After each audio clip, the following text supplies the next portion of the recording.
আসসালামু আলাইকুম প্রিয় দর্শক, অন্য মঞ্চের আলাপ চাইতায় আপনাদের সকলকে আমন্ত্রণ জানাই। আলোচনার বিষয় মিয়ানমারের সামরিক নেতা থেকে রাষ্ট্রপতি হয়ে ওঠা মিন অং হ্লাইংয়ের ভারত সফর, ঠিক যেখানে সেখানে বাংলাদেশের নবনির্বাচিত প্রধানমন্ত্রী তারেক রহমানের এখনো ভারত সফর না করা, এই দুটো কি বার্তা দিচ্ছে? এই দুটো জিনিস, এই দুটো ব্যাপার। মিয়ানমারের প্রেসিডেন্টের ভারত সফর, এই আপাত সাধারণ খবরটি আসলে গভীর আঞ্চলিক ও বৈশ্বিক রাজনীতির বার্তা বহন করছে।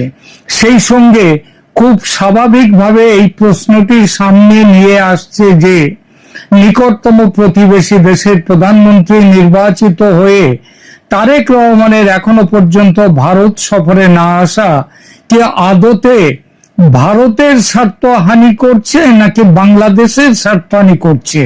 হয়তো দুদেশেরই স্বার্থ হানি করছে, কিন্তু কারা বেশি ক্ষতিগ্রস্ত সেটা আমরা দেখব।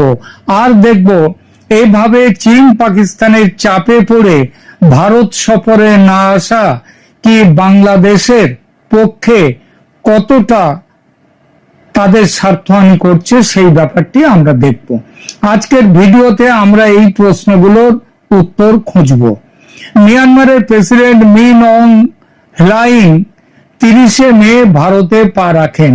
এটি তার প্রেসিডেন্ট হওয়ার পর প্রথম বিদেশ সফর। সেখানে তিনি প্রধানমন্ত্রী নরেন্দ্র মোদীর সাথে বৈঠক করেন এবং দুই দেশের মধ্যে একটি যৌথ বিবৃতি জারি হয়। মিয়ানমারের প্রেসিডেন্ট বলেছেন, মিয়ানমারের ভূখণ্ড ভারতের বিরুদ্ধে কোনোভাবেই ব্যবহার হতে দেয়া হবে না এবং ভারতের পক্ষ থেকে বলা হয়েছে মিয়ানমারের অবিচল ও বিশ্বস্ত অংশীদার হিসেবে ভারত দুই দেশের মধ্যে নিরাপত্তা সহযোগিতাকে আরো দৃঢ় করতে প্রতিশ্রুতিবদ্ধ। এছাড়া আলোচনায় এসেছে সীমান্ত নিরাপত্তা, বাণিজ্য ও বিনিয়োগ, কালাদান প্রকল্প ও আঞ্চলিক যোগাযোগ, মিয়ানমারের আভ্যন্তরীণ স্থিতিশীলতা। এই বৈঠকটি শুধু দ্বিপাক্ষিক নয়, বরং আঞ্চলিক শক্তির সমীকরণ বদলে দেওয়ার একটি কূটনৈতিক পদক্ষেপ। মিয়ানমারের ভারতকে প্রথম বেছে নেওয়া, মানে প্রেসিডেন্ট হওয়ার পরে তিনি প্রথম এলেন ভারত সফরে। চীনের প্রতি কি বার্তা তিনি দিতে চাইলেন? এখানেই মিয়ানমারের প্রেসিডেন্টের ভারত সফরের আসল বার্তা লুকিয়ে আছে। মিয়ানমারের ইতিহাসে প্রথমবারের মতো একটি সামরিক অভ্যুত্থানের পর গঠিত সরকারের প্রধান প্রথম বিদেশ সফরে চীন নয়, ভারতকে বেছে নিলেন। এটি বেইজিংকে স্পষ্ট বার্তা দিচ্ছে। বার্তাটা কি? যে মিয়ানমার শুধু চীনের উপর নির্ভরশীল নয়, তাদের আরো একটি কৌশলগত বিকল্প আছে।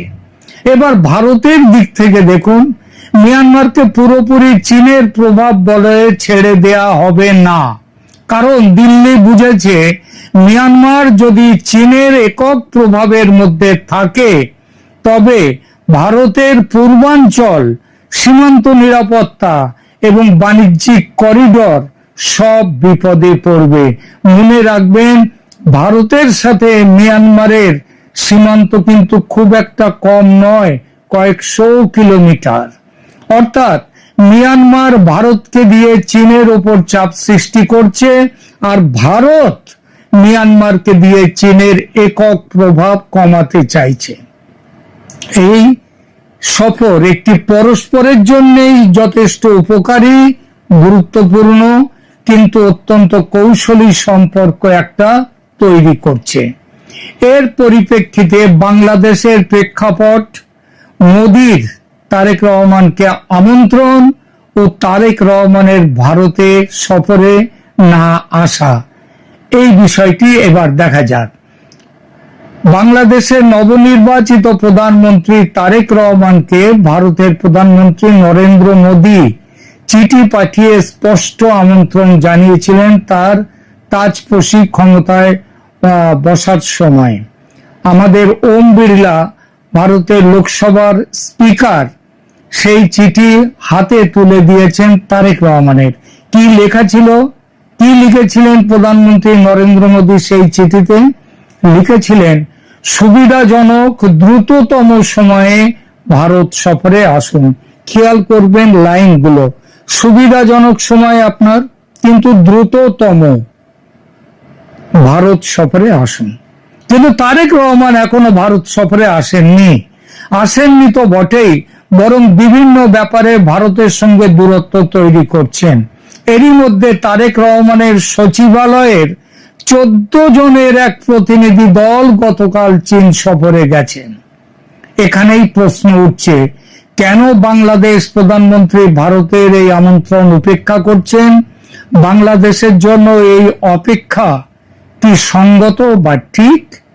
আঞ্চলিক রাজনীতিতে সময়ের অর্থ খুব গুরুত্বপূর্ণ। মিয়ানমার ভারতের ডাকে দ্রুত সাড়া দিয়েছে। তিনি ভারতে এসেছেন, মিয়ানমারের প্রেসিডেন্ট, বৈঠক হয়েছে এবং দুই পক্ষের জয়েন্ট ডিক্লারেশনও বের হয়েছে। বাংলাদেশের ক্ষেত্রে সবকিছু এখনো ঝুলে আছে। এখানে বাংলাদেশে আসলে চীন ও পাকিস্তানের কূটনৈতিক ও রণনৈতিক চাপের কথা বিবেচনা করতে হবে। চীন সবসময় বাংলাদেশকে ভারতের থেকে দূরে রাখতে চায়। চীন চায় বাংলাদেশ তার অর্থনৈতিক ও কৌশলগত প্রভাবের মধ্যে থাকুক। চীনের প্রভাব এবং ভারতের প্রভাব যত কমে ততই মঙ্গল। এমনকি বাংলাদেশের অভ্যন্তরীণ রাজনীতিতেও চীনের প্রভাব বাড়ছে। পাকিস্তান চায় বাংলাদেশ ভারতের থেকে দূরত্ব বজায় রাখুক। এজন্য পাকিস্তান বিভিন্নভাবে কূটনৈতিক ও রাজনৈতিক চাপ সৃষ্টি করছে। আর চীন, পাকিস্তান, বাংলাদেশ মিলে একটি অ্যাক্সিস, একটা জোট তৈরির কথা তো প্রকাশ হয়ে গেছে আগেই। কুনমিংয়ে এই জোট তৈরি হয়েছিল। উদ্দেশ্য কি? ভারতকে চাপে রাখা। এই চাপে চীনের স্বার্থ হচ্ছে বাণিজ্য, ইন্দো প্যাসিফিক অঞ্চলে নিজের ক্ষমতা বাড়ানো। আর পাকিস্তানের লক্ষ্য হলো ভারত বিরোধিতার পুরনো অস্ত্র, সেই সঙ্গে বাংলাদেশকে ভূগোলের মানচিত্রে না হোক মৌলবাদের মানচিত্রে নিজের পাশে রাখা। এই চাপের মধ্যে তারেক রহমান যদি ভারত সফরে না আসেন, এতদিন আসেননি, তবে বাস্তবতা হলো ভারতের আস্থার অভাব বাড়বে বাংলাদেশের উপরে, তারেক রহমানের সরকারের উপর। বাংলাদেশকে আঞ্চলিক কূটনীতিতে দুর্বল করার চেষ্টা করবে ভারত। চীন পাকিস্তানের কূটনৈতিক জয়কে পরাজয়ে রূপান্তরিত করতে যা কিছু করার দরকার সেটা করতে এগিয়ে আসবে ভারত। বাংলাদেশের আমদানি রপ্তানির ওপর বিরাট প্রভাব পড়বে। বিশেষ করে খাদ্য ও নিত্য প্রয়োজনীয় জিনিসপত্রের ব্যাপক মূল্য বৃদ্ধি ঘটবে এবং রপ্তানিতে বাংলাদেশের খরচ আরো বাড়বে। এটা সরাসরি, এগুলো হচ্ছে বাংলাদেশের স্বার্থের জন্য ক্ষতিকর। এখানে মিয়ানমার এবং বাংলাদেশ এই দুই দেশের সিদ্ধান্তের তুলনা করি। মিয়ানমার তারা কি করলো? সামরিক অভ্যুত্থানের পর তারা আন্তর্জাতিক বিচ্ছিন্নতায় ছিল। প্রেসিডেন্ট হওয়ার পর প্রথম বিদেশ সফরে ভারতকে বেছে নিল মিয়ানমার এবং তার ফলে কি হলো? তার ফলে যে বিচ্ছিন্নতা তাদের ছিল সেই বিচ্ছিন্নতাটা দূর হলো। সামরিক শাসকদের এভাবে ভারতে আসা কিন্তু খুবই বিরল ঘটনা এবং প্রেসিডেন্টের জন অনলাইন তিনি এসে বুঝিয়ে দিলেন ভারত তার নিজের স্বার্থের দিকেও এখন জোর দিচ্ছে। দ্রুত দিল্লির সাথে তিনি বৈঠক করলেন, যৌথ বিবৃতি দিলে পেরিয়ে এলো, নিরাপত্তা ও কানেক্টিভিটিতে জোর দিল। আর বাংলাদেশ, তাদেরও প্রধানমন্ত্রী নবনির্বাচিত, তিনি মোদির স্পষ্ট আমন্ত্রণ পেয়েছেন, কিন্তু এখনো ভারত সফর করেননি পাকিস্তান ও চীনের চাপে। আঞ্চলিক কূটনীতিতে তিনি অপেক্ষা করছেন। চীন পাকিস্তানের সঙ্গে মহরম করছেন, যেটা ভারত ভীষণ রকমের বাঁকা চোখে দেখতে বাধ্য। আর ভারত বাংলাদেশ সম্পর্ক যেটা মোহাম্মদ ইউনূসের বিদায়ে উন্নত হবে বলে আশা করা গিয়েছিল, সেটা উন্নত হওয়া তো দূরের কথা, আরো খারাপ হচ্ছে। এই তুলনা থেকে স্পষ্ট হয় মিয়ানমার সময় বুঝেছে, বাংলাদেশ সময় হারাচ্ছে। আঞ্চলিক রাজনীতিতে অপেক্ষা করা মানেই অনেক সময় পিছিয়ে পড়া। এখানেই আসে মূল বার্তাটি। চীন ও পাকিস্তানের চাপে পড়ে ভারত সফরে তারেক রহমানের না আসা, পক্ষান্তরে চীনে 14 সদস্যের তার সচিবালয়কে পাঠানো, দ্বিপাক্ষিক সম্পর্ক মজবুত না করা ভারতের সঙ্গে এবং আঞ্চলিক কূটনীতিতে আনুষ্ঠানিক আমন্ত্রণকে উপেক্ষা করে বাংলাদেশের ক্ষতি করছে তারেক রহমানের বাংলাদেশ সরকার। বাংলাদেশের জন্য ভারত যে অপরিহার্য, এটা বুঝতে ইউনূসের 1 বছর লেগেছিল প্রায়। তারেক রহমানের সবে 3.5 মাস হয়েছে, এখনো সময় লাগবে বুঝতে, কারণ অতীত থেকে শিক্ষা নেওয়ার জ্ঞান তারেক রহমানের নেই, এই বিএনপি সরকারের নেই। শিক্ষাটি স্পষ্ট। ভারত বাংলাদেশের সবচেয়ে বড় প্রতিবেশী। ভারতের পেটের মধ্যে বসে আছে বাংলাদেশ। বাংলাদেশের যুদ্ধ উন্মাদনা যদি মনে হয় ভারতের বিরুদ্ধে তাদের যুদ্ধের সাজো সাজো রব তারা তৈরি হচ্ছে, তাহলে বুঝতে হবে তারা মূর্খের স্বর্গে আছে। বাংলাদেশের অর্থনীতি, শক্তি, বাণিজ্য, শ্রমিক পাঠানো, সীমান্ত নিরাপত্তা সবই ভারতের উপর নির্ভরশীল। আঞ্চলিক কূটনীতিতে সময় মারলে একটা শক্তি। দিল্লির কাছে বাংলাদেশ যদি দ্রুত সাড়া না দেয়, তবে সেই শক্তির ক্ষয় হবে, অন্যরা সাড়া দেবে, যেমন মিয়ানমার দিল। এতে বাংলাদেশের গুরুত্ব কিন্তু কমতে শুরু করলো। এই অনুপস্থিতি বাংলাদেশের জন্য কৌশলগত ভুল। চীন পাকিস্তানের স্বার্থে, তাদের স্বার্থে এটি জয়, কিন্তু বাংলাদেশের স্বার্থে এটি পরাজয়।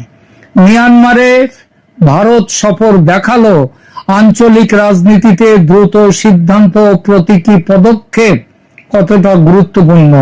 বাংলাদেশের ক্ষেত্রে এই দ্রুততা নেই এবং তাই বাংলাদেশ পিছিয়ে পড়ছে। একটা প্রশ্ন উঠতে পারে এখানে, সেটা হলো মিয়ানমার প্রেসিডেন্টের এই ভারত সফর কি আরাকান আর্মির সঙ্গে কোনো সম্পর্ক খারাপ করবে ভারতের? আরাকান আর্মি বর্তমানে রাখাইন রাজ্যের 80% তারও বেশি এলাকা নিয়ন্ত্রণ করছে এবং ভারতের যে মাল্টিমোডাল ট্রানজিট স্কিম কালাদান প্রকল্প, সেই কালাদান প্রকল্পের ট্রানজিট পয়েন্ট পালেতোয়া আরাকান আর্মির নিয়ন্ত্রণে। আরাকান আর্মির প্রধান তুন মিয়াত নাইন, তিনি স্পষ্ট বলেছেন, আমাদেরকে ভারতের বিনিয়োগের নির্ভরযোগ্য গ্যারান্টার হিসেবে আমরাও দেখছি, ভারতও দেখছে। সুতরাং এই মিয়ানমারের প্রেসিডেন্টের ভারত সফর আরাকান আর্মির সঙ্গে মাঠ পর্যায়ে কোনো সম্পর্কে ক্ষতি করবে না, কারণ আরাকান ও মিয়ানমারও বুঝে নিয়েছে আরাকান আর্মি একটি বাস্তব সত্য, তাদের দখলদারের এলাকা। ঠিক তেমনি ভাবে ভারতও বুঝেছে আরাকান আর্মি এবং চীন এবং যে আমাদের রয়েছে মিয়ানমার, এদের দুই শক্তিকেই কাছে রাখা যেতে পারে। প্রিয় দর্শক, আপনার মতামত জানান কমেন্টে। আপনি কি মনে করেন তারেক রহমানের উচিত দ্রুত ভারত সফর করা? ভিডিওটি লাইক ও শেয়ার করুন আর আমাদের চ্যানেলটি সাবস্ক্রাইব করুন। কি হচ্ছে সারা দেশ জুড়ে?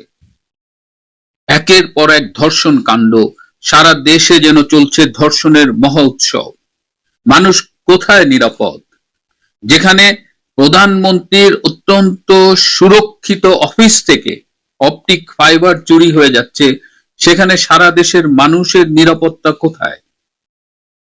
আজকে সমসাময়িক বেশ কয়েকটি ইস্যু নিয়ে আপনাদের সামনে কথা বলবো, শেষ পর্যন্ত সাথে থাকবেন। সারা দেশ জুড়ে একের পর এক ধর্ষণের খবর পাচ্ছি।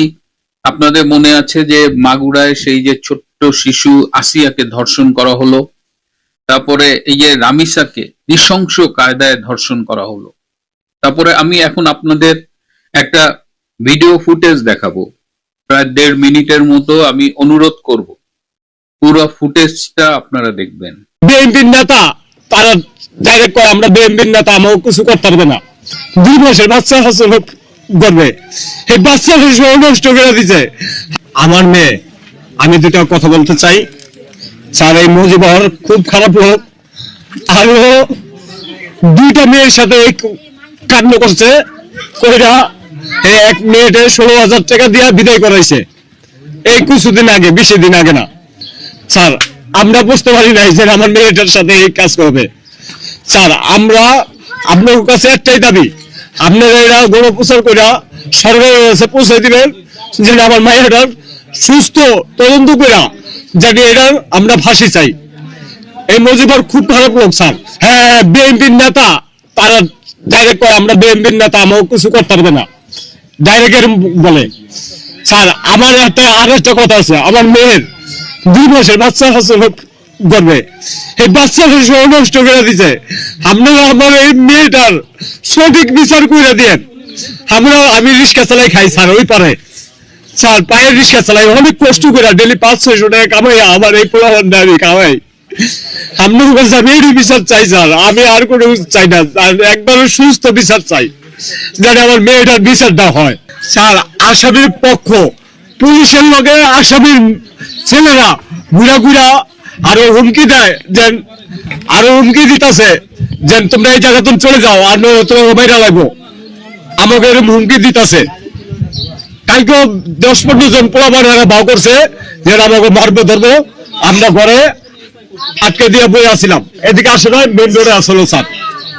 সারা দেশ জুড়ে এই যে ধর্ষণের ঘটনাগুলো ঘটছে, এর অধিকাংশের সাথেই সরকারি দল বিএনপির নেতাকর্মীরা জড়িত, এবং তারা সগর্বে নিজেদের দলীয় পরিচয় দিয়ে এই আকামগুলো করছে। কেউ রক্ষা পাচ্ছে না, শিশু বলেন, যুবতী বলেন, তরুণী বলেন, বিবাহিত নারী বলেন, বৃদ্ধা বলেন, এবং নৃশংস কায়দায় তাদের অনেকে হত্যা করা হচ্ছে।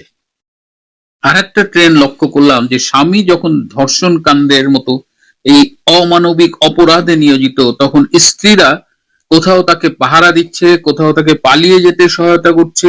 এ কোন বাংলাদেশ? এই বাংলাদেশের সাথে তো আমাদের কখনো পরিচয় ছিল না। আই হ্যাভ এ প্ল্যান বলা তারেক রহমান তাহলে কি বাংলাদেশের জন্য এই প্ল্যানটাই রেখেছিলেন, যেখানে আমার মা বোন ঘরের ভেতরেও স্বস্তিতে থাকতে পারবে না, নিরাপদে থাকতে পারবে না, তার এই বিএনপির এই ধর্ষক বাহিনীর দ্বারা, এই জাতীয়তাবাদী ধর্ষক দলের কাছে আজকে সারা বাংলাদেশের নারীরা জিম্মি হয়ে আছে এবং বিচার হচ্ছে না। তারা বলছে তাদের কিছু করতে পারবে না, একদম সগর্বে বলছে। অনেকের সাথেই লোকাল থানা পুলিশের যোগাযোগ রয়েছে। তাহলে বাংলাদেশের এই মানুষগুলো কোথায় যাবে? কি অবস্থা বর্তমান সরকারের?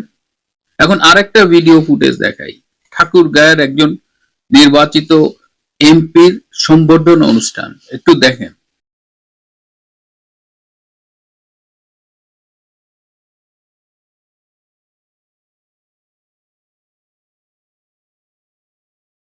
কি দেখলেন? আমি আমার জীবনে এরকম দৃশ্য দেখিনি যে মঞ্চে একজন এমপির সংবর্ধনার নেতারা বসে আছে এবং সামনে কেউ নাই, নট এ সিঙ্গেল পার্সন যেখানে সামনে বসে আছে।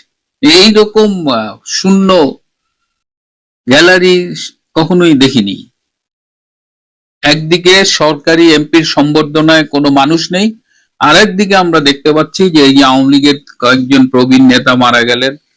চট্টগ্রামের ইঞ্জিনিয়ার মোশাররফ, আমাদের তোফায়েল আহমেদ ভাই এবং গুলশানের রহমতুল্লাহ ভাই গতকাল মারা গেলেন। প্রত্যেকটা উপচে পড়া মানুষের ভিড়। এই যে ভোলায়, যেটা আমি বলেছি আগে, যে 1 কিলোমিটার ডায়ামিটারে অসংখ্য মাইক লাগিয়েছিল। কারা লাগিয়েছিল? তার পরিবারের কেউ এটি লাগায়নি, এটি এলাকার সাধারণ মানুষ এই মাইকগুলো লাগিয়েছে।